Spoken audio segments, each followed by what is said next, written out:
Accept करायला पाहिजे. म्हणजे खरं हार पचवणं अवघड असतं असं म्हणतात, पण आपल्या बाबतीत तर नामुमकिन आहे असं वाटत नाही. कारण दादा ज्या वेळेला पहिल्यांदा निवडणूक लढले ते आमदारांचा मुलगा होते, बरोबर ना.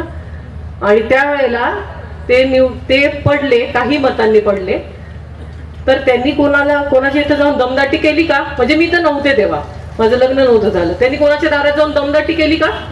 मारामाऱ्या केल्या का? शिवीगाळ केली का? शिवीगाळ करणं तर भारतीय जनता पार्टीच्या रक्तातच नाही, आहे की नाही? बरोबर आहे ना. या निमित्ताने मी एवढंच सांगेन, हार जीत is part of the game. पण जर का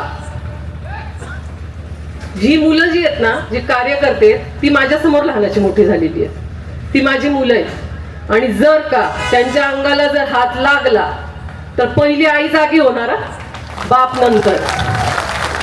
आणि हे सहन केलं जाणार नाही.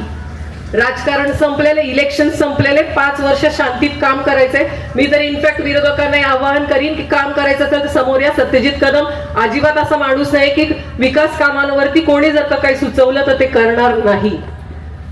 प्रत्येक वेळेला प्रत्येक गोष्ट एक्सेप्टेड असते.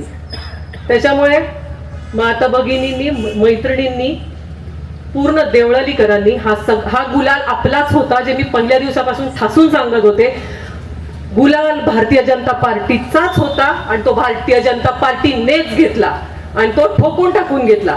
त्याच्यामुळे आपल्याला काम करायचंय, खूप काम करायचंय. कुणीच डोक्यात हवा जाऊन देऊ नका. मुलांना पण सांगते, म्हणजे मी तुम्हाला प्रामाणिकपणे सांगते, जी यंगस्टर्स मुलं कामं करत होती ती माझ्या बरोबर करत होती.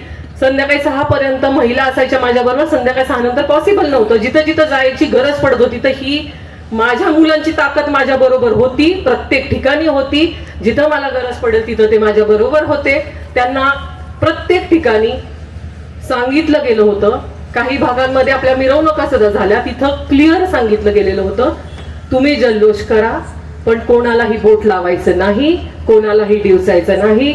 आपला आनंद आपण साजरा करायचा. आपल्या आनंदाचा दुसऱ्याला त्रास होता कामा नये. आणि माझ्या हिशोबाने ते प्रत्येकाने सांभाळलं. आणि आत्ताच सुद्धा जे काय आपण फेरी घेतली तिथं कुठल्याही प्रकारचं गैरवर्तन कोणीही केलं नाही. भारतीय जनता पार्टीचा कुठलाही कार्यकर्ता कधीही करणार नाही.